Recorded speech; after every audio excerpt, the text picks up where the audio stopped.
Marc Endevel, bonjour. Bonjour. Merci beaucoup d'être ici. Vous êtes ancien journaliste à Marianne, journaliste indépendant aujourd'hui, auteur de plusieurs livres, de 2 livres au moins remarqués, L'ambigu Monsieur Macron et Le grand manipulateur, les réseaux secrets de Macron, qui déjà contenaient un nombre d'informations absolument hallucinant.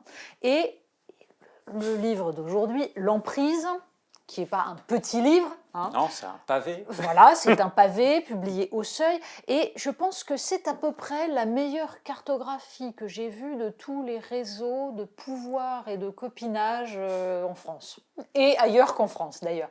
Oui. C'est absolument impressionnant avec des révélations dans des domaines qui concernent l'industrie, la diplomatie, les conflits d'intérêts au cœur du pouvoir. Bref, on va essayer d'embrasser un peu tout ça, mais la première question que je vais vous poser, c'est très simple, c'est emprise de qui sur qui?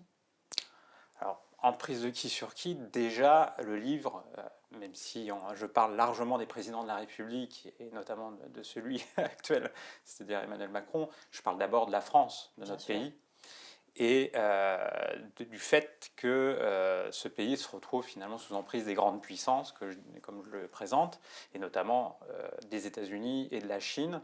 Il faut remonter à l'origine du projet de livre, en fait.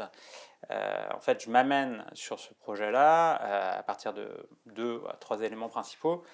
Déjà, j'avais traité de l'affaire Benalla dans le précédent livre et j'avais vu à plusieurs niveaux les éléments d'ingérence étrangère, de services étrangers, de pression étrangère. Le président de la République, d'ailleurs, lui-même évoque régulièrement ces risques d'ingérence étrangère. Il a dénoncé la Turquie sur les risques d'ingérence qu'elle pouvait faire porter sur l'élection présidentielle à venir. Il évoquait également les risques venant de la Russie.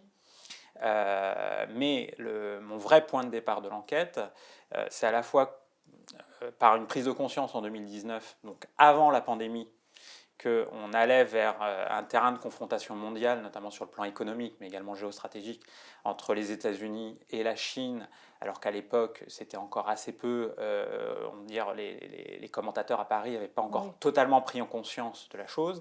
Et donc, c'est ça le point d'enquête, point de départ de l'enquête, c'est vraiment quelle est la place de la France dans ce choc mondial entre la Chine et les États-Unis. Et donc, en fait, c'est la France sous emprise principalement des 2 grandes superpuissances, mais également de tous les acteurs intermédiaires. Et derrière, c'est aussi, on va dire, l'autre axe du livre, c'est comment nos élites, et notamment nos élites politiques, mais également économiques, diplomatiques, sont souvent au cœur de conflits d'intérêts de plus en plus importants, car en fait, un des constats du livre, c'est que les intérêts privés sont de plus en plus imbriqués aux intérêts étatiques. C'est le cas, c'est dans le cadre de la globalisation, et sauf que contrairement au turiféraire de la globalisation financière et néolibérale, en fait, on s'aventure de plus en plus dans une globalisation où les tensions sont fortes, où les risques de guerre sont également forts, et donc la mondialisation heureuse qu'on nous avait vendue, finalement, apparaît de plus en plus menaçante à tout niveau. Et donc c'est ça le sujet du livre, qui est effectivement ambitieux. Je me restreins, entre guillemets, à la question française, mais dans ses rapports aux différents États et sur différents dossiers industriels. On pourra parler peut-être, par exemple, du nucléaire, qui fait l'objet d'un grand débat, enfin on peut l'espérer, au cours de la présidentielle. Par exemple, j'ai découvert comment à la fois la filière nucléaire française, historiquement, avait quand même été le résultat d'importation de brevets américains au départ, dans les années 80. Et puis aujourd'hui, ces dernières années, en tout cas, il y avait eu tout un projet d'externalisation d'une partie de la filière nucléaire française, en réalité, en Chine. Et donc là, on est sur un autre sujet, qui est celui de la désindustrialisation, que j'évoque également dans le livre. Alors, justement, partons de ce que vous expliquez dans le début du livre, c'est-à-dire le fait qu'il y a différentes tendances, même idéologiques en France, sur l'interprétation de ce que doit être la place de la France dans le monde. C'est-à-dire qu'en gros, on a un conflit entre des occidentalistes et des gens qui considèrent qu'il faut continuer dans une diplomatie gaullienne, même si la question est de savoir quels sont les moyens que nous avons pour ça. Pourquoi on a l'impression qu'Emmanuel Macron n'a jamais su choisir et qu'il est en fait ballotté? qu'est-ce qui explique qu'il n'y ait pas de ligne franche et que la diplomatie française oscille, vous le montrez très bien vis-à-vis de Vladimir Poutine, par exemple, on est dans la godille permanente. Alors oui, effectivement, on est dans de la godille permanente. D'ailleurs, on s'en aperçoit. Emmanuel Macron ne cesse de prendre des positions contradictoires, notamment sur le dossier de la Russie depuis le début du quinquennat. On se souvient des tentatives de rapprochement, Versailles, le tapis rouge, les grandes déclarations, le fait que le président de la République lui-même, je reviens sur cet épisode bien évidemment, accuse son administration diplomatique, le Quai d'Orsay, d'être un État profond, cette expression qu'on doit à Donald Trump, considéré comme complotiste. Donc il met en scène justement sur ce point-là à sa propre impuissance, parce que c'est ça aussi que je trouve très, très saillant. Vous parlez du fait que Emmanuel Macron est ballotté, il apparaît impuissant finalement sur la scène internationale, malgré toute sa communication, notamment vis-à-vis de sa population et des Français. Et les raisons en fait sont multiples. Déjà parce que le débat franco-français, y compris dans l'arène diplomatique, je reviens sur ça au début du livre, sur en gros les occidentalistes et les gaulo-mitterrandiens. Et Emmanuel Macron lui-même s'était présenté comme gaulo-mitterrandien pendant sa campagne présidentielle de 2017. C'était déjà suffisamment étonnant pour être souligné. Il disait qu'il n'était pas néoconservateur, que la France avait été trop intervenue militairement, notamment en Libye. Bon, ça, c'était des questions, des constats que maintenant on peut partager globalement. Mais en fait, derrière ce débat gaulo-mitterrandien, néoconservatisme ou occidentalisme, en fait, c'est une des découvertes de mon enquête et de mon travail, là, c'est qu'en réalité, ce débat-là est déjà dépassé, en fait. Bien sûr. Et si le président de la République, mais également les décideurs français, comme les diplomates, ont l'impression, enfin, j'ai l'impression qu'ils sont en fait dépassés par la situation sur un plan stratégique, ils ne savent pas où ils vont, en fait, ils godillent tous ensemble, c'est qu'en réalité, ils sont enfermés encore dans une grille des lectures du monde qui date en réalité du passé. Et on assiste, bon ça, il y a plein de gens qui le disent, mais à un basculement du monde, notamment vers l'Asie.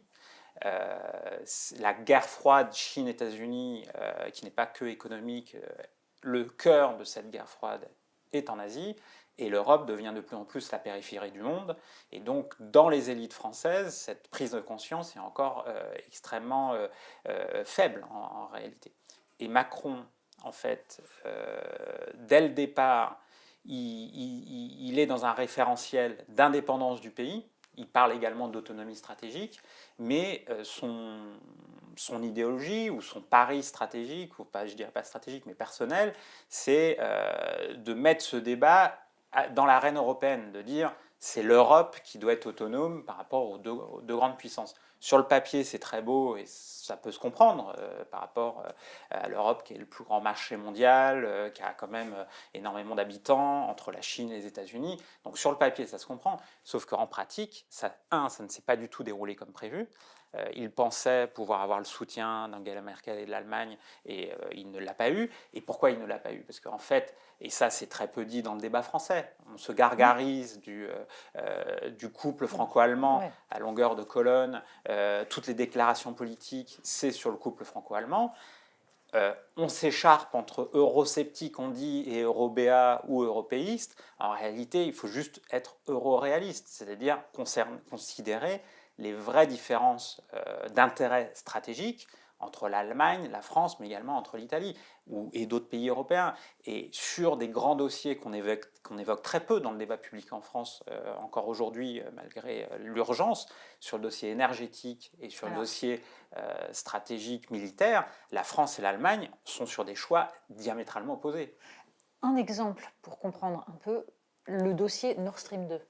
Expliquez-nous un petit peu ce qui se joue derrière, pourquoi il y a eu ces différentes positions de la France sur la question de Nord Stream, parce que c'est au cœur des relations France, Russie, Allemagne et États-Unis. Alors c'est un chapitre que j'intitule La guerre du gaz, qui est au centre d'ailleurs des tensions entre États-Unis et Russie.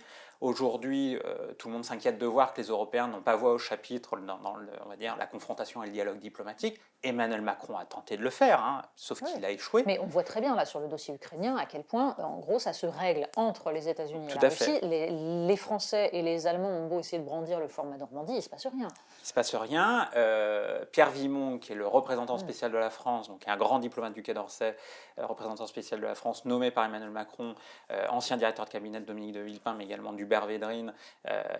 Pierre Vimont avait alerté la représentation nationale dès début 2020. Il avait expliqué justement qu'il craignait que ces grandes affaires stratégiques et de sécurité d'Europe européenne soient réglées entre la Chine, entre la Russie, le plus intéressant, entre la Russie et les États-Unis au-dessus des Européens, au-dessus de notre tête, quoi.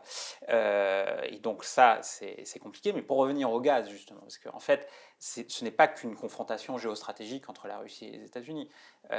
Il faut savoir que les États-Unis, depuis maintenant 6 ans, 7 ans, sont devenus de plus en plus autosuffisants d'un point de vue énergétique, avec le gaz de schiste et le pétrole de schiste. Et ils sont même devenus premier producteur mondial de pétrole, et y compris exportateurs sur le marché mondial de pétrole. Et par ailleurs, concernant le gaz, à travers le GNL, le gaz naturel liquéfié, dès Trump souhaitait que les Européens, en gros, lui achètent des armes, mais également lui achètent son gaz et GNL. Et on a commencé à construire des terminaux métalliers un peu partout. Et donc, derrière la confrontation autour de Nord Stream 2, il y a cet enjeu également économique extrêmement important. Et là, on a pu voir Emmanuel Macron totalement godillé, on va dire, passant d'une position à une autre, mais globalement, au final, à la fois au moment où il engageait un dialogue avec Vladimir Poutine, dans le même temps, il s'opposait, et son administration s'opposait à Bruxelles, au dessein de l'Allemagne, qui est le pays d'arrivée du gazoduc, et donc s'opposait en fait au projet Nord Stream 2. Et une grille de lecture simpliste pourrait dire « Ah ben, il est dans l'alignement américain ». Mais en fait, c'est pas ça. Ce qui s'est joué là, c'est justement la contradiction fondamentale, là pour le coup, entre la France et l'Allemagne. Pourquoi il s'est opposé au gazoduc Nord Stream 2 ? C'est qu'en fait, il s'opposait au fait que l'Allemagne devienne le hub gazier de l'Europe, c'est-à-dire que Nord Stream 2 donne un avantage comparatif à l'Allemagne du point de vue de son industrie, mais également permet à l'Allemagne d'être la principale porte d'entrée d'importation de gaz en Europe. Et cet élément-là, stratégique et économique sur le front européen, fait peser une concurrence pour la France, pour nos industries, mais également pour d'autres pays européens comme l'Italie et même bien évidemment les pays de l'Europe de l'Est. Donc on voit qu'en réalité, y compris dans une grille de lecture simpliste qu'on peut avoir du conflit sur l'Ukraine, il n'y a pas que la Russie et les États-Unis qui sont en jeu, il y a également les pays européens, et le problème c'est que les pays européens, sur la scène diplomatique, pour des raisons stratégiques, économiques, et là pour le coup sur le front énergétique, sont en fait totalement divisés. Sauf que c'est des choses qui ne sont jamais mises, ou quasiment jamais mises sur la place publique, et donc on est en France, donc on débat des grands principes, des grandes idées, mais jamais du pragmatisme à avoir. On est en train d'expliquer que l'Europe c'est la paix, que c'est formidable, que ça nous apporte la paix, mais la guerre économique, elle se joue. Et le bras de fer sur le nucléaire actuellement à Bruxelles, en fait c'est sur le nucléaire et le gaz, et c'est la continuité de cela. Bien sûr. Et donc l'échec pour le coup européen d'Emmanuel Macron est à la fois dans le fait qu'il n'a pas réussi à manœuvrer les Allemands dès le début du quinquennat, et en plus, il s'est retrouvé extrêmement seul durant tout son quinquennat dans l'arène européenne, à la fois parce qu'il est apparu très arrogant, très français finalement, et finalement l'Européen qu'il est, il se présente généralement comme un très fort partisan et surtout défenseur de l'Europe. En fait, il s'est comporté comme tous les présidents de la République française et comme généralement l'administration française de ces dernières années à Bruxelles, d'une manière très verticale et très arrogante. Donc ça n'a pas plu aux différents partenaires européens comme on les présente. Et en plus, dès le début du quinquennat, ça c'est un autre dossier que j'ouvre dans le livre, il s'est mis à dos les Italiens, notamment sur des grands dossiers industriels, où là, pour le coup, je pointe le rôle de quelqu'un de très important de l'État français aujourd'hui, dont on parle aussi très peu dans la presse, qui est Alexis Kohler, le secrétaire général de l'Élysée, qui donc est accusé de conflit d'intérêts majeur entre sa famille, qui est la famille Aponte, propriétaire du groupe MSC, qui est le plus gros armateur mondial aujourd'hui. Ils transportent énormément de marchandises à travers des porte-containers, et ils ont également une activité MSC croisière. Et en fait, au début du quinquennat, ce que fait Alexis Kohler et Emmanuel Macron, c'est de casser l'idée d'un Airbus des chantiers navals entre le chantier naval de Saint-Nazaire et les chantiers navals Fincantieri, qui est une entreprise publique en plus, parapublique en Italie. Et ils ont décidé de casser cet accord qui avait été remporté, entre guillemets, sous la précédente administration, c'est-à-dire sous François Hollande, et sans plus d'explications. Et donc beaucoup d'acteurs se sont posés des questions sur justement les conflits d'intérêts en jeu, parce que MSC n'avait aucun intérêt à ce rapprochement. Et à cette époque-là, et dès cette époque-là, les tensions entre l'Italie et la France sont extrêmement fortes. Et puis en plus, c'est rajouté à cela, alors c'est un autre dossier, celui diplomatique, de la Libye, où là pour le coup, France et Italie se sont retrouvés également très fortement opposés. Donc sur tous ces dossiers européens, en fait, Emmanuel Macron, en réalité, il a voulu jouer le rapport de force, pas forcément le dialogue et le jeu d'équipe, mais en même temps, à chaque fois, il est parti dans la bataille sans forcément les bonnes armes. Et donc, ça aussi qui est assez fascinant, c'est qu'à chaque fois, il s'est parfois retrouvé dans l'impasse, quasiment à la fois de sa faute et malgré lui, mais en tout cas, pas forcément parce qu'il y avait un front contre lui, mais parce qu'il a fait parfois des erreurs tactiques assez importantes. Et vous revenez sur plusieurs dossiers qui sont en fait des dossiers industriels, mais qui racontent justement l'incapacité de la France à défendre ses positions. Il y a par exemple le dossier Airbus, qui était absolument énorme. En fait. Oui, alors ça c'est un constat fondamental dans l'enquête, c'est que on dit notamment, alors là c'est pareil, parce que là maintenant c'est la grande mode, on parle de souveraineté économique, même le MEDEF parle de souveraineté économique. Oui, c'est fascinant. Ils se sont tous aperçus qu'il fallait défendre les fleurons industriels, qu'il fallait réindustrialiser même. On parle de réindustrialisation du pays, et donc le livre revient sur une partie des raisons de la désindustrialisation du pays, et notamment, donc, je reviens sur Alcatel, sur Alstom, on en reviendra, mais, et également sur Airbus, sur un point, c'est-à-dire que dans la guerre économique qu'on évoquait tout à l'heure, la France s'est totalement désarmée, c'est-à-dire d'un point de vue juridique, et d'un point de vue même sur le plan du renseignement, ça fait 20-30 ans qu'en fait la France part sans armes sur le front international. D'un point de vue juridique, c'est que dans la guerre économique, notamment mis en place par les États-Unis, et ce qu'on appelle l'extraterritorialité du droit américain aujourd'hui, au nom de la lutte contre la corruption au niveau international, donc les Américains s'arrogent le droit de poursuivre, ça on l'a vu sur le dossier Alstom, des firmes étrangères et leurs dirigeants. Et on a vu comment ça a évacuer toutes les entreprises européennes d'Iran quand les États-Unis ont menacé. Sur différents dossiers internationaux, effectivement, un boycott organisé d'un point de vue juridique avec des sanctions. Et donc, effectivement, il y a tout le dossier Airbus qui est emblématique parce que, alors là, pour le coup, ça se passe en partie sous le quinquennat de François Hollande et celui d'Emmanuel Macron, pour le coup, avec deux postures différentes. François Hollande, c'est le laisser-faire total.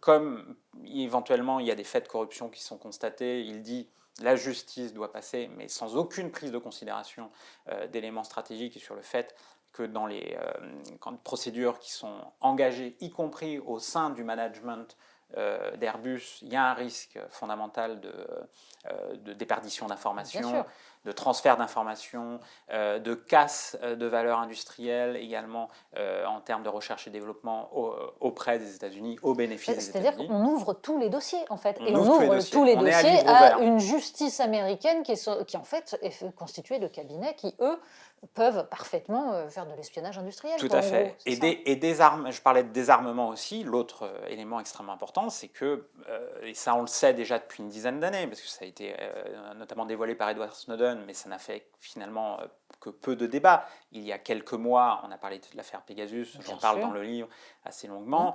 À chaque fois, en France, quand il y a une affaire d'espionnage comme ça, massif, finalement, il y a quelques cris d'orfraie, et puis après, au bout du compte, on ferme les cartons, on met la poussière sous le tapis. Et là, en l'occurrence, dans cette affaire d'espionnage qui continue, extrêmement important, appliquée par les Américains méthodiquement avec des instruments extrêmement importants, la France, là, apparaît totalement impuissante, parce qu'en fait, elle n'espionne pas avec les mêmes moyens, notamment ses alliés, donc notamment les Américains. Nos services de renseignement le font extrêmement peu en réalité. Ils ont peur d'être trouvés, d'être dévoilés et donc de subir des sanctions, très clairement. Par ailleurs, il y a des liens entre nos services de renseignement et la NSA, la grande agence américaine de renseignement électronique. Et ça, c'est aussi un élément de découverte dans l'enquête, c'est comment la France est un hub des câbles sous-marins qui en réalité est l'architecture d'Internet, et donc en fait on est une cible de choix pour l'espionnage notamment international et américain. Et en fait, derrière, là aussi, c'est pareil, les dénonciations des ingérences étrangères où on vise toujours la Russie et la Chine, ça existe, et bien évidemment que la Russie et la Chine ont aussi des opérations offensives contre nos intérêts d'un point de vue d'espionnage. Mais moi, j'ai rencontré soit des espions en poste ou des responsables du renseignement ou d'anciens responsables du renseignement, et en gros, ils m'ont tous dit que nos principaux alliés, États-Unis d'un côté, Israël de l'autre, étaient en fait, du point de vue du renseignement électronique et de l'espionnage électronique, les principales menaces. C'est ça, c'est fascinant. C'est un autre constat du livre, c'est qu'en fait, nos principaux alliés sont parfois les principales menaces sur le front économique, et c'est le constat que je fais, c'est que dans le monde de compétition économique aujourd'hui, en fait, la France n'a aucun allié, n'a que des concurrents. Et c'est aussi ça qui est difficile à intégrer, y compris du côté du débat diplomatique bontain dans les arcanes françaises, mais également du point de vue de nos responsables politiques. C'est-à-dire qu'ils sont encore dans un logiciel, on va dire, des alliances et des grandes alliances, alors qu'en fait, dans les faits, ces grandes alliances, en réalité, vont parfois totalement à l'encontre de nos intérêts économiques d'une manière très précise. Voilà, et à l'encontre de nos grandes sociétés industrielles et les plus stratégiques. Vous évoquiez l'affaire Alstom, qui est en fait emblématique de l'incompréhension totale des enjeux de souveraineté. C'est absolument fascinant. Alors, vous citez abondamment tout le travail d'Olivier Marleix, qui a essayé d'alerter. La question de la responsabilité d'Emmanuel Macron dans l'affaire Alstom est au cœur du problème. C'est-à-dire toute la question de savoir s'il n'est qu'un idéologue pur jus qui considère absolument que tout cela relève en effet du marché et qu'il faut le laisser faire, et jusqu'à quel point on peut considérer ça comme un scandale d'État. Alors sur l'affaire Alstom, qui est une affaire emblématique, parce qu'en fait Alstom, il faut rappeler rapidement, c'est une très grande société industrielle issue de la Compagnie Générale d'Électricité à l'origine. La Compagnie Générale d'Électricité a participé à l'électrification du pays au début du XXe siècle. Ensuite, les fameuses turbines qui équipent nos centrales nucléaires. Alstom, à un moment donné, avait le contrôle des chantiers navals de Saint-Nazaire. Donc en fait, ce qu'on appelle Alcatel-Alstom, c'était notre plus gros conglomérat industriel stratégique. C'est ce conglomérat qui a fait le TGV, qui a fait énormément d'innovations technologiques. C'est Plumeur Baudou, c'est les premières retransmissions Mondovision. Donc en gros, tout ça, c'est tout ce passé industriel. Donc c'est un véritable symbole. Donc même au-delà, je vais répondre à votre question, mais ce n'est guère étonnant d'ailleurs que le président de la République, dans son plan France 2030 qu'il a présenté à l'automne, comme Éric Zemmour, comme d'autres candidats, dans leurs différents clips de campagne, utilisent les références au Concorde, les références au TGV, à cette gloire industrielle de la France. Et en fait, dans le constat, c'est un peu une situation assez catastrophique quand on regarde vraiment sur le plan factuel. Pour répondre à la question sur la responsabilité d'Emmanuel Macron, elle est à la fois extrêmement importante dans le dossier, même s'il y a d'autres acteurs, il y a Bouygues, bien évidemment, qui souhaitait vendre. François Hollande, qui justement était proche de Bouygues à l'époque, souhaitait également que le projet se fasse très rapidement. Et bien évidemment, vous parliez d'idéologie. Non, on n'est pas dans l'idéologie, on est dans du conflit d'intérêts. C'est-à-dire que là, on revient à une spécificité française du capitalisme à la française, qui est en fait un capitalisme de l'entre-soi, qui est un capitalisme de l'opacité, du copinage, qui n'est pas un capitalisme de la transparence à l'anglo-américaine en réalité. On est vraiment dans quelque chose où tout se gère et règle entre avocats d'affaires, banques d'affaires communicants également, et ça Olivier Marleix ou Arnaud Montebourg l'ont dénoncé de multiples reprises, notamment suite à la commission d'enquête.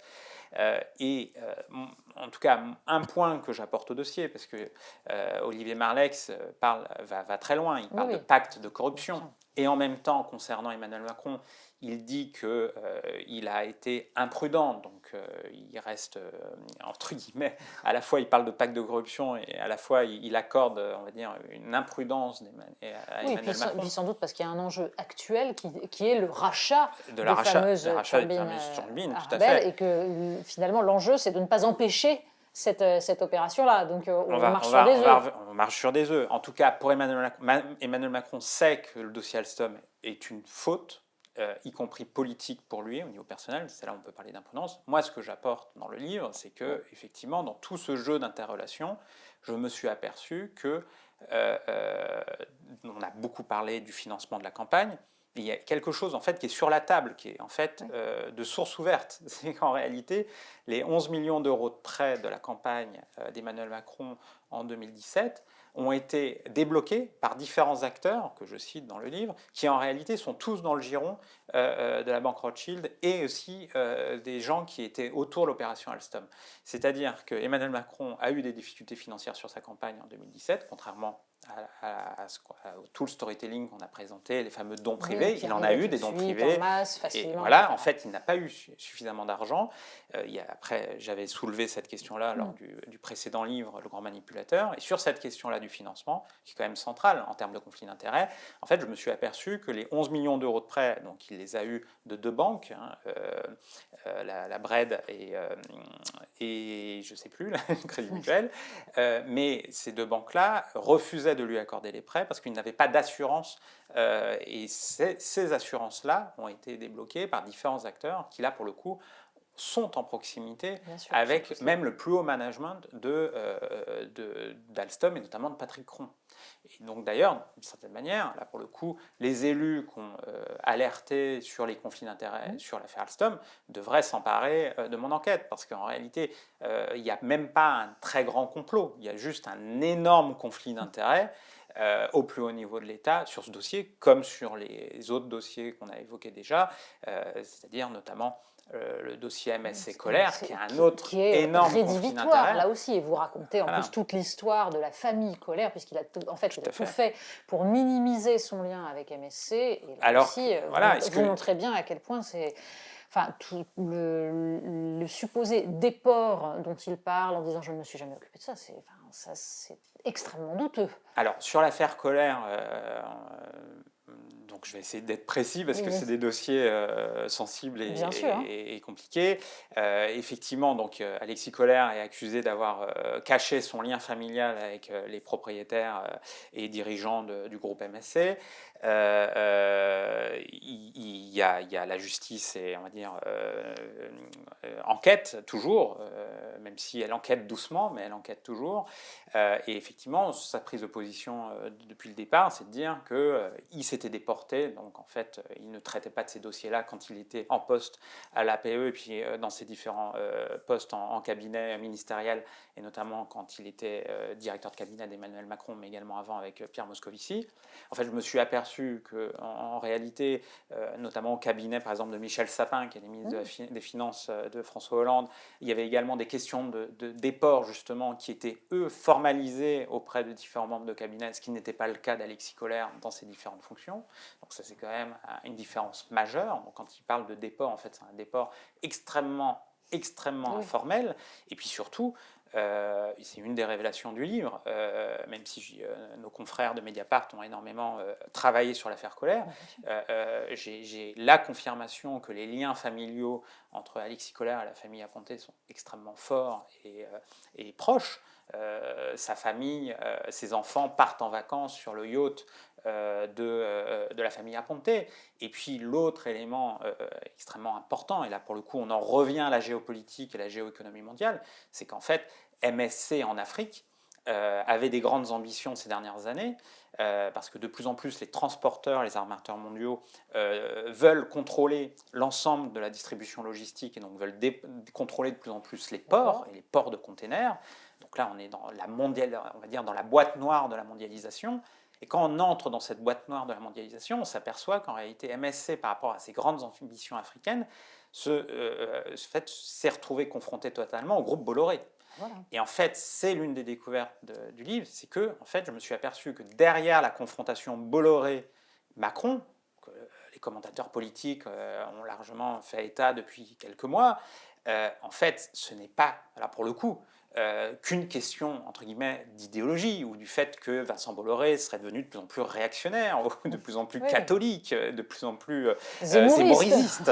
En réalité, derrière ce choc de titan entre Vincent Bolloré, qui devient surpuissant dans le domaine des médias, et l'Élysée, en fait, il y a un dossier industriel et géopolitique de fond, qui est celui de l'Afrique, de la place de la France en Afrique, et surtout de la place de Bolloré en Afrique. Et qu'en réalité, la tension qu'il y a eu entre l'Élysée et Bolloré, c'est principalement du fait d'Alexis Collère, du fait que Vincent Bolloré, il le dit à son entourage depuis en fait le début du quinquennat, il ne s'est pas senti soutenu par l'Élysée.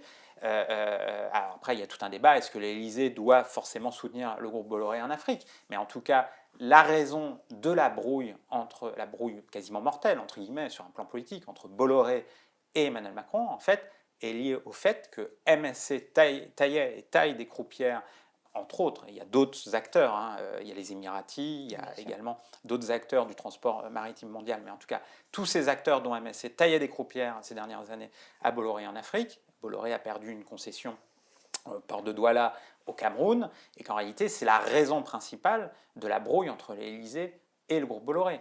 Et dans cette affaire, qui est monumentale en réalité, l'épilogue de l'automne est également extraordinaire, parce qu'en fait, Bolloré a fini par mettre d'une certaine manière pied à terre en apparence, c'est-à-dire qu'il a décidé de vendre le cœur de son groupe historique, c'est les activités africaines logistiques de son groupe. Ça a été annoncé courant octobre, et en fait on a appris, et je l'ai intégré dans le livre, et j'explique pourquoi d'ailleurs surtout, on a appris que finalement il entrait en négociation exclusive finalement avec le groupe MSC, pour un gros chèque, parce qu'on parle aujourd'hui de 5,7 milliards d'euros. MSC rachèterait les activités logistiques de Bolloré pour 5,7 milliards d'euros, ce qui est, on va dire, une très bonne estimation, parce qu'en réalité, les acteurs du marché estimaient plutôt les activités africaines de Bolloré vers les 3 milliards. Qu'en Italie, par ailleurs, sur le front italien, Bolloré a engagé une offensive sur le groupe Telecom Italia, sur lequel il avait de grosses difficultés ces dernières années. Il n'arrivait pas à prendre le contrôle de Telecom Italia parce que les Italiens ne le souhaitaient pas. Donc, comme la famille Aponte a des intérêts bien évidemment italiens également, tout ça est une sorte de package, on va dire de paix des braves industriels. Et tout cela, alors même que l'État français aide le groupe MSC par ailleurs sur le front du chantier naval de Saint-Nazaire ex-STX, car l'État français finance la construction de paquebots pour MSC Croisières à la hauteur, via des crédits revolving notamment, mais à la hauteur de 2,6 milliards. Donc pendant que Bolloré se fait racheter sa activité logistique pour quasiment 6 milliards d'euros, de l'autre côté, l'État finance pour 2,6 milliards, soyons précis, une partie de la construction de paquebots pour le groupe MSC. Donc là, on est quand même dans à minima, un entre-soi industriel et économique qui, à mon avis, devrait fasciner nos cousins américains pour le coup, ou même anglais. Voilà, donc là, je reste dans l'euphémisme, tellement le dossier est sensible. Mais d'ailleurs, je m'étonne que ce dossier... alors, c'est vrai que les gens ne savent pas tout ce que je viens de raconter sur... Non, il y a énormément de révélations, de choses qu'on avait lues nulle part. Pas l'histoire de l'ombre et des coulisses entre MSC et Bolloré, et ça m'a été dit par des gens en on ou en off dans le chapitre qui clôt le livre. C'est pas une analyse hors sol que je fais, ou même géopolitique, c'est de l'enquête. C'est de l'enquête avec des faits, avec des témoignages. Même des proches du président de la République qui m'expliquent dès 2018 que la guerre, c'est bien Bolloré. Et à l'époque, d'ailleurs, je m'en étonne, parce qu'il faut rappeler que Vincent Bolloré, en industriel cynique et puis surtout pragmatique, on va dire, n'a jamais mis tous ses œufs dans le même panier d'un point de vue politique. Et donc, on parle beaucoup de Zemmour ces derniers mois, mais en réalité, il y a 5 ans, par exemple, il avait fait rencontrer son fils Yannick Bolloré à Emmanuel Macron. On se souvient de l'agence communication Havas, qui appartient au groupe Bolloré, qui avait des liens et qui avait de forts liens avec l'équipe de campagne d'Emmanuel Macron. Donc, on se souvient du fait que Cyril Eldin, Canal+, suivait le candidat partout. Enfin, en tout cas, il y avait des liens de confiance réciproques entre une partie du groupe Bolloré et les équipes de campagne d'Emmanuel Macron, comme de d'autres candidats d'ailleurs. Encore une fois, il ne mettait pas tous ses œufs dans le même panier. Et aujourd'hui, 5 ans plus tard, il y a donc ce choc Zemmour-Macron, où donc tout le monde a glosé sur le soutien de Bolloré à Zemmour. Moi, aujourd'hui, je me demande, en fait, sincèrement, si Zemmour n'est pas l'idiot utile de ce deal entre Bolloré et l'Élysée, en fait, en réalité. Parce que ces derniers jours, Vincent Bolloré, en commission d'enquête devant la représentation nationale, a expliqué qu'en gros, c'était d'abord un homme d'affaires, ce qui est tout à fait vrai, d'ailleurs.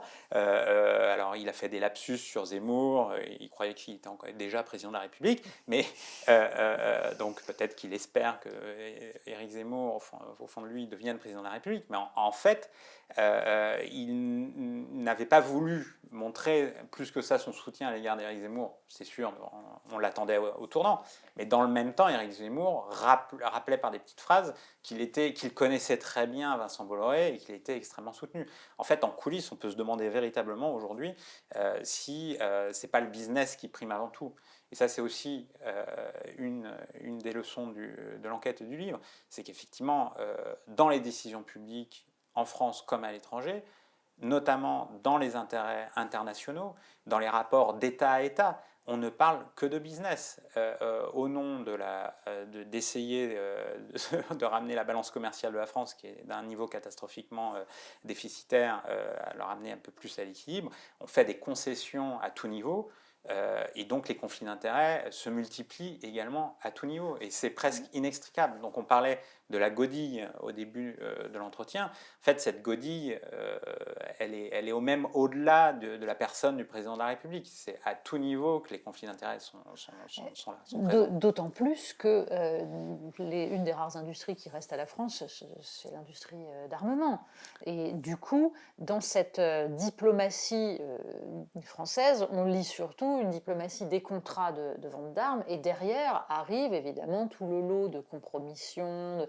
Vous citez évidemment une note du Quai d'Orsay démontrant que la France a vendu des armes qui se sont retrouvées ensuite entre les mains de djihadistes. Donc on a là des conséquences de cette diplomatie des contrats qui est ahurissante, et je passe sur, ou plutôt non, je ne passe pas, allons-y, sur du coup l'émergence d'intermédiaires douteux, oui. Parce que c'est ça qu'il y a derrière. Moi, j'ai été fascinée par le retour, le grand retour d'Alexandre Djouri et de ce genre de personnages qui sont quand même au cœur de la République, ce qui est quand même complètement dingue. Quand une République voit à l'Élysée, proche du président, un personnage comme Alexandre Djouri, c'est que ça va mal. Alors, effectivement, ça fait partie des bombes, entre guillemets, du livre. C'est-à-dire que je me penche effectivement sur tous ces intermédiaires, et le plus illustre d'entre eux, Alexandre Djouri, qui est toujours poursuivi actuellement par la justice française. Et j'ai appris, et je l'explique longuement dans le livre, qu'effectivement, on lui a enlevé son bracelet électronique. D'ailleurs, je n'ai pas réussi à avoir la réponse à la raison de pourquoi on lui a enlevé son bracelet électronique, alors qu'il est officiellement toujours sous contrôle judiciaire. Et donc, il a pu s'établir très tranquillement aujourd'hui à Genève. Ça n'a fait aucun commentaire dans la presse française, quasiment. C'est extraordinaire. C'est assez extraordinaire, ça fait partie des silences assez sidérants. Et effectivement, derrière tous ces grands contrats internationaux, il y a potentiellement de la corruption. Je reviens par exemple dans le choc Chine-États-Unis, l'emprise sur la France. Je reviens sur un épisode du passé mais qui est important, qui est celui des frégates de Taïwan. Bien sûr. Alors pour les plus jeunes générations, je trouvais important de revenir sur ça. Je dévoile d'ailleurs une partie des coulisses qui n'avaient jamais été racontées. Les négociations qui sont déroulées à Mascate, avec là aussi Pierre Jox qui débarque en jet, Alain Gomez, le patron de Thomson, enfin tout un univers de la zone grise, on va dire, que d'autres enquêteurs sur lesquels d'autres enquêteurs avaient enquêté, notamment Pierre Péan. Et effectivement, ce qui est très surprenant, alors même qu'Emmanuel Macron, l'homme neuf en 2017, celui qui, soi-disant, avait mené son ambition politique contre le vieux système politique, le vieux système des partis, et là je reviens, c'est un peu un fil que je tire depuis le dernier livre, Le Grand Manipulateur, qui était en partie sur les réseaux et les réseaux de financement d'Emmanuel Macron. En fait, je m'aperçois qu'en réalité, à tout niveau, les vieux canaux de financement de la Ve République sont en réalité toujours là, parfois neutralisés par le président de la République à l'encontre de ses concurrents politiques d'ailleurs, et c'est fait avec brio, parce que là pour le coup on voit qu'Emmanuel Macron a une connaissance fine de ces canaux financiers, à la fois parce que ancien banquier d'affaires de chez Rothschild, mais également parce qu'il a une connaissance fine, parce qu'il s'est approché dans son parcours politique de personnalités politiques qui connaissaient ça sur le bout des doigts. Je pense notamment à Michel Charasse, dont il était très proche, et également Henri Herman, qui est l'un de ses mentors, et financier de Michel Rocard. Donc voilà, et donc il joue de ça, il a joué de ça dans son parcours politique.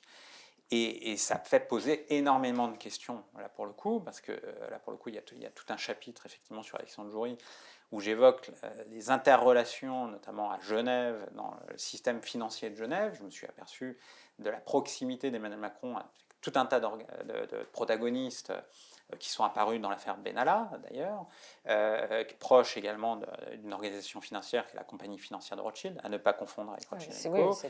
Voilà, et là, on est même au-delà des conflits d'intérêts. C'est fascinant et c'est même très inquiétant en réalité. Bien sûr, alors on ne peut pas raconter absolument tout, tellement il y en a. Je voudrais quand même revenir sur un élément, parce que vous disiez en début de discussion que donc il y a une très lente prise de conscience de la guerre froide qui se joue entre les États-Unis et la Chine, et vous expliquez dans le livre que la France n'a pas pris conscience assez tôt de l'importance de la Chine. On voit bien que les diplomates français sont quand même, c'est une carence absolument énorme. En revanche, vous relatez un épisode qui est un épisode absolument passionnant, c'est celui du fameux laboratoire de Wuhan. Parce que là, dans les relations France-Chine, il y a quand même quelque chose qui a été très peu raconté, et il a fallu un temps énorme pour que, en France, on admette qu'il y avait une véritable question sur la responsabilité de ce laboratoire dans l'émergence du coronavirus.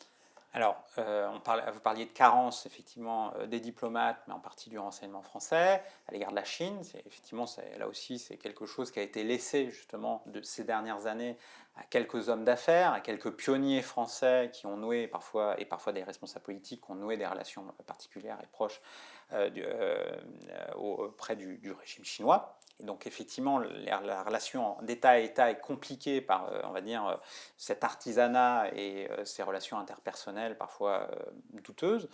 Et j'évoque deux dossiers industriels, on va dire, où la France se retrouve coincée entre la Chine et les États-Unis. Le dossier de l'accident nucléaire de Taishan, où c'est la technologie EPR qui est mise en cause, notamment par les Américains, et où la France donc, se retrouve en porte-à-faux dans ce choc entre la Chine et les États-Unis. Et bien évidemment, je reviens longuement sur le laboratoire de Wuhan, sur les éléments qui ont été très peu étudiés en France, notamment alors que toute la presse internationale et notamment américaine s'est penchée sur le sujet longuement par de nombreux articles, et notamment ceux que j'ai découverts. C'est plusieurs choses. Déjà, c'est que l'hypothèse de la fuite de laboratoire était posée dans des réunions confidentielles à l'OMS dès janvier 2020, et ça je le sais de sources directes de gens qui ont participé à ces réunions de l'OMS. Donc quand on dit à l'époque que c'était juste Oui. une hypothèse, non, l'OMS, et dans ses réunions confidentielles, craignait la fuite de labo. Mhm. Et ils avaient des éléments vraisemblablement sur le nouveau coronavirus qui les amenaient à se poser des questions sur l'origine du virus dès janvier 2020. Donc au-delà de la polémique aux États-Unis des mails de Fauci, le responsable des services sanitaires américains, et qui a mené la lutte contre le coronavirus, qui a vu que en privé et dans les mails, il se posait avec ses collaborateurs et également les scientifiques, une partie des scientifiques avec lesquels il collaborait, il se posait ces questions-là de l'origine du virus. Non, en réalité, c'est carrément au sein de l'OMS qu'on se posait la question de l'origine du virus, et notamment liée au laboratoire. Et là, il y a deux autres éléments que je pointe à travers ce chapitre qui est, on va dire, explosif. C'est moins compliqué. Mais la situation est grave, donc à un moment donné, Oui. là pour le coup, en tant que journaliste, je vais dire, soit je dévoilais les éléments qui posent question, je ne dis pas que j'ai toute la vérité, loin de là, je ne dis pas que ça c'est les scientifiques qui se détermineront, on ne sait pas encore, on n'a pas la preuve ultime de l'origine du virus, donc de ce côté-là, moi je ne me prononce pas. Ce que j'explique, c'est le déroulé des faits qui est totalement différent de l'histoire officielle qui nous a été relatée depuis le début de la crise. Et parfois peut-être pour des bonnes raisons, pour ne pas paniquer les populations. Mais là, aujourd'hui, après 2 ans de crise, aux États-Unis, il y a une commission d'enquête. En France, il n'y a toujours pas de commission d'enquête. Or, la France est totalement, potentiellement impliquée, parce que si on pose la question d'une fuite de laboratoire, il y a le laboratoire de virologie de Wuhan, qui dispose d'un laboratoire de haute sécurité, BSL 4, comme on dit à l'échelle internationale, laboratoire P4, et qui a été fourni historiquement par la France. La presse française en a parlé, a relaté. Moi, j'apporte de nouveaux éléments qui montrent que l'implication française est peut-être plus importante qu'on a pu le dire. Il y a déjà d'ailleurs quelques semaines, quelques jours, ça est passé quasiment inaperçu, l'Institut Pasteur a reconnu qu'il y avait bien une coopération, notamment via l'Institut Pasteur de Shanghai avec le P4 de Wuhan, ce qui n'était pas la version officielle en 2020. Il y a des programmes scientifiques qui étaient quand même menés, y compris avec les Français, contrairement à ce qui a été dit jusqu'à présent. Et il n'y a pas que les Américains dans le dossier.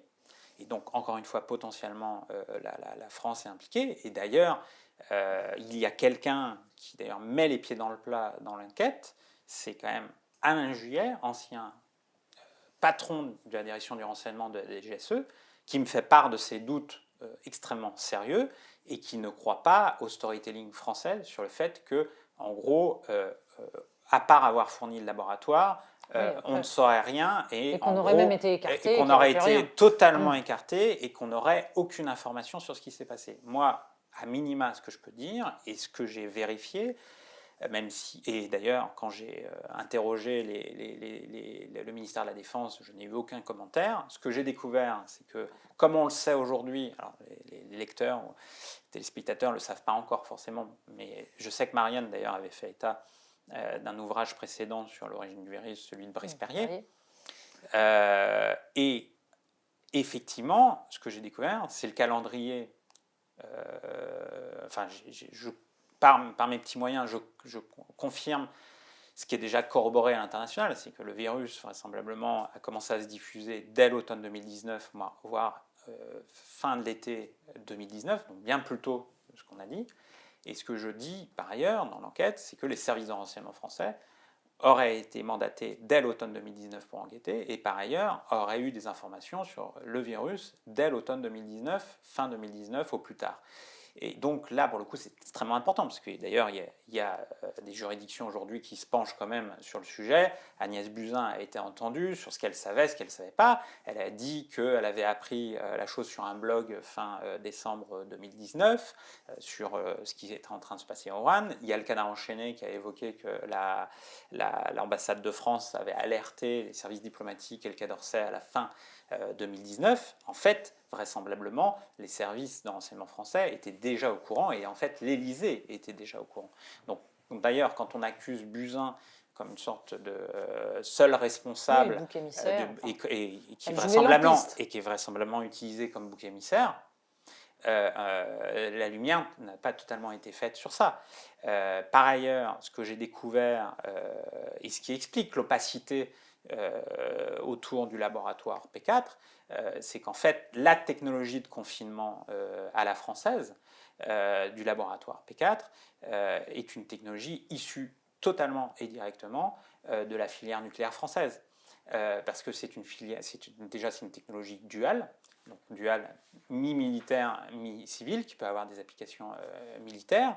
Bien évidemment, en France, nous avons 3 BSL-4 sur le territoire, dont 2 militaires en Essonne, et l'un des BSL-4 militaires de l'Essonne, et donc au sud de l'Essonne, dans un endroit très secret, qui en fait historiquement était le lieu des premières centrifugeuses au plutonium, qui a permis à ce que la France ait la bombe atomique et nucléaire.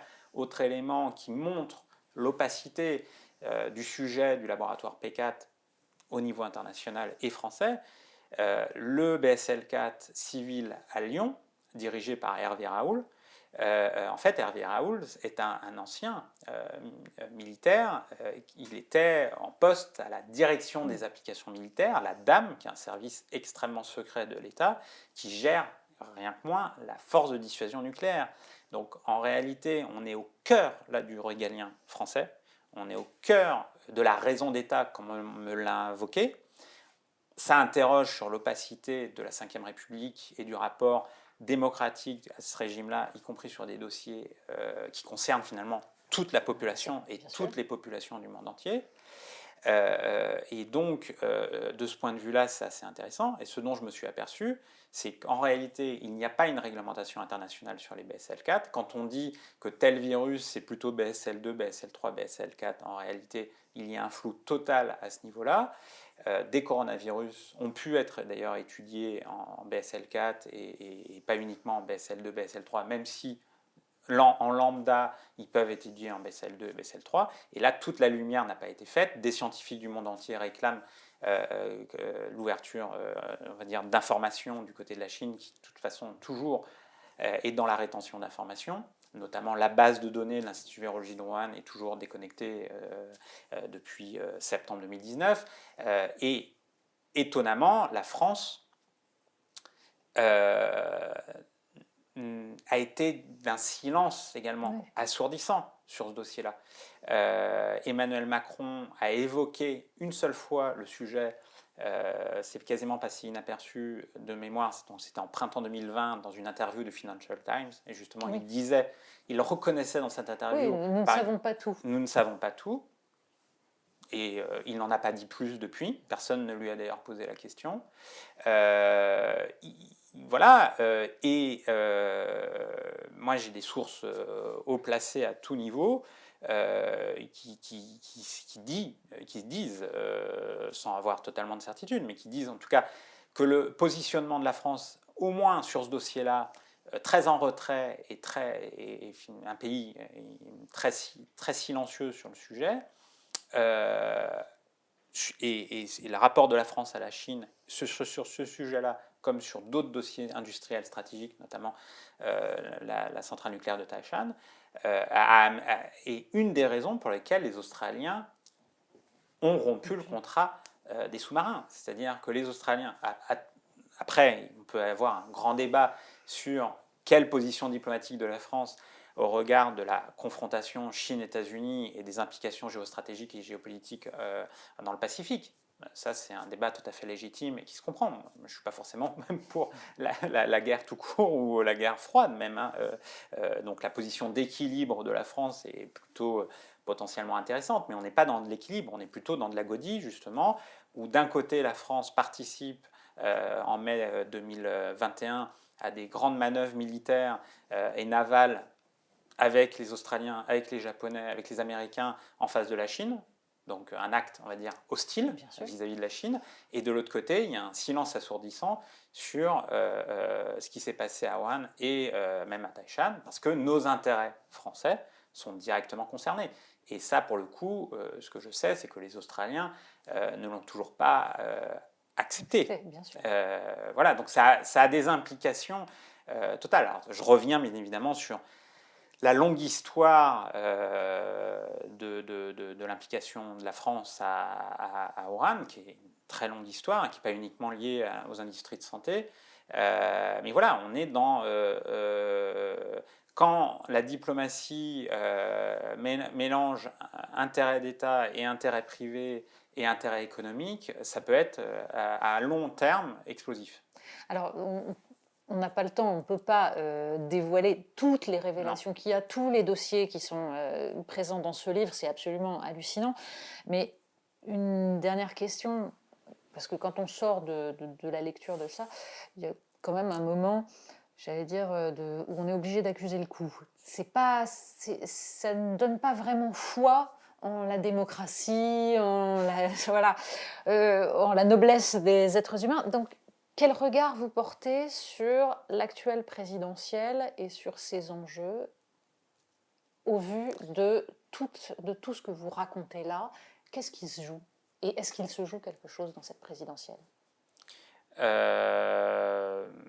Alors, moi je suis enquêteur et j'enquête, donc effectivement j'enquête beaucoup. Alors, effectivement, la masse d'informations que j'apporte peut amener parfois à, on va dire, à être découragé, on va dire, et même, bon, je veille à ce que ça ne soit pas justement le tous pourri, parce que je montre que les responsabilités sont collectives, que les responsabilités sont multiples, historiques. Si on parle de la désindustrialisation de la France, c'est des choix qui ont été faits il y a déjà très longtemps sous Giscard d'Estaing et sous Mitterrand. Donc on paye aussi toutes ces erreurs stratégiques année après année. Sur la présidentielle, je suis inquiet parce qu'en fait, le champ médiatique et politico-médiatique est de plus en plus médié par la petite polémique, par le buzz, par les petites phrases, qui fait qu'en fait, même quand on évoque les dossiers de fond, en fait, on ne les évoque pas réellement. On parle un petit peu du nucléaire, mais en réalité, qu'est-ce que j'écris dans le livre? C'est que ce soit les partisans du nucléaire ou les opposants au nucléaire, personne n'évoque un fait, c'est que EDF est dans un état lamentable, que la filière industrielle française du nucléaire est dans un état lamentable. Sans investissement, mais perte de connaissances, perte de connaissances, de savoir-faire. Qu'on soit pour ou contre, c'est juste une catastrophe. Et ça, personne ne le dit dans le débat. Et c'est même, là aussi, c'est pas que la responsabilité du président de la République actuelle, même si lui fait, comme finalement ses prédécesseurs, beaucoup de communication. Je prendrai un exemple. Donc on a dit que la souveraineté économique était devenue à la mode. Donc tout le monde parle de souveraineté économique, même le MEDEF parle de souveraineté économique. C'est un gag. Rode Bézieux fait un livre intéressant, du reste, sur l'économie et Charles de Gaulle.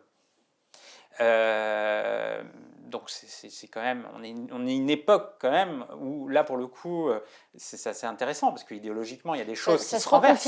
Ça se reconfigure. J'ai interrogé Agnès Pannier-Runacher, la ministre déléguée chargée de l'industrie, qui reconnaissait d'ailleurs que on était sur un mouvement de bascule. Pourquoi? Parce que les élites françaises qui ont eu très peur pour elles-mêmes avec l'arrivée de ce virus inconnu, ces élites en général, au sens large, comme l'ensemble de la population française, ont été sidérées de voir que le pays était totalement dépendant industriellement de la Chine, y compris jusqu'aux masques. On était totalement démunis, y compris jusqu'aux masques, même au-delà même de la question des vaccins. Et donc on est, comme je le rappelle, le seul représentant permanent du Conseil de sécurité de l'ONU à ne pas avoir su fabriquer un vaccin pays de Pasteur. Donc là, pour le coup, la gloriole nationale, et on en prend un coup sur nos têtes. Et donc, à travers les débats de la présidentielle, je suis très inquiet parce qu'en fait, on est sur de la petite polémique, de la petite phrase. Et je le dis dans le livre parce que c'est justement, moi, c'est juste un ouvrage d'enquête. C'est pas mon idéologie, c'est l'enquête, là pour le coup, d'une certaine manière. Enfin, c'est un peu rapide de dire ça, mais je ne pars pas sur des présupposés dans un sens ou dans un autre, d'ailleurs. Là pour le coup, je reste agnostique, mais dans les confrontations entre l'extrême droite et Emmanuel Macron, ce qui reste de la gauche et de la droite, on ne parle pas des vrais sujets. Et on est sur des polémiques identitaires et on ne parle pas des sujets stratégiques. Et après, qui en paye les conséquences? C'est les Français en termes d'emploi, c'est la question de la lutte contre le réchauffement climatique, est-ce qu'il est efficace ou pas, comment on avance, et comment, pour reprendre le terme de plein de candidats, tout le monde parle de reconstruction. Mais donc je donne un exemple, le président de la République, qui est conscient de ces sujets-là, il lance France 2030, justement à force d'images, TGV, Ariane est formidable, enfin, tous ces trucs, toutes ces choses. Il annonce 30 milliards d'euros d'investissement dans les filières stratégiques, ce qu'il appelle les filières stratégiques, à titre de comparaison. Xi Jinping à Chine a annoncé sur les 6 années à venir 1400 milliards d'investissements dans les filières stratégiques. Voilà. Donc nos générations dans le pays doivent prendre conscience de ça, de la position aujourd'hui qui est petite de la France dans le monde. Et il faut regarder aussi tous ces débats vis-à-vis de ça. Y compris d'autres pays investissent plus largement que nous sur les industries stratégiques, notamment sur les microprocesseurs, les semi-conducteurs, on n'en a pas parlé, mais Oui. et voilà. Et donc, pour l'instant, les moyens qui sont mis en place sur ces dossiers-là sont extrêmement ridicules par rapport à la hauteur des enjeux. Donc Emmanuel Macron va dire il faut que ça passe par l'Europe, il faut mobiliser des moyens à travers l'Europe, mais pour l'instant rien n'est décidé et l'Europe est extrêmement lente à réagir parce qu'on est 27 et que c'est très compliqué. De l'autre côté, un candidat comme Jean-Luc Mélenchon parle d'une planification écologique, terme utilisé aujourd'hui par Aude Bézieux, hein, il faut le lire pour y croire, et il évoque 200 milliards d'investissements pour faire cette planification écologique, c'est déjà un chiffre plus conséquent, mais c'est encore des ressources financières qui sont finalement, au regard aujourd'hui des superpuissances dans le monde, qui sont relativement modestes par rapport à notre passé glorieux. Donc il ne faudrait pas rester sur de la nostalgie ou du ressentiment, mais avoir un plan concret pour avancer. Et là, pour l'instant, les débats ne nous amènent pas à avoir des réponses, voilà, mais parce que les questions ne sont pas aussi posées aussi clairement que ça aux différents candidats. Merci beaucoup, Marc Endeveld. L'emprise, c'est publié au Seuil et il y a de quoi lire. C'est absolument essentiel si on veut justement avoir un regard un peu lucide, ne serait-ce que sur les débats de cette présidentielle. Merci beaucoup. Merci à vous.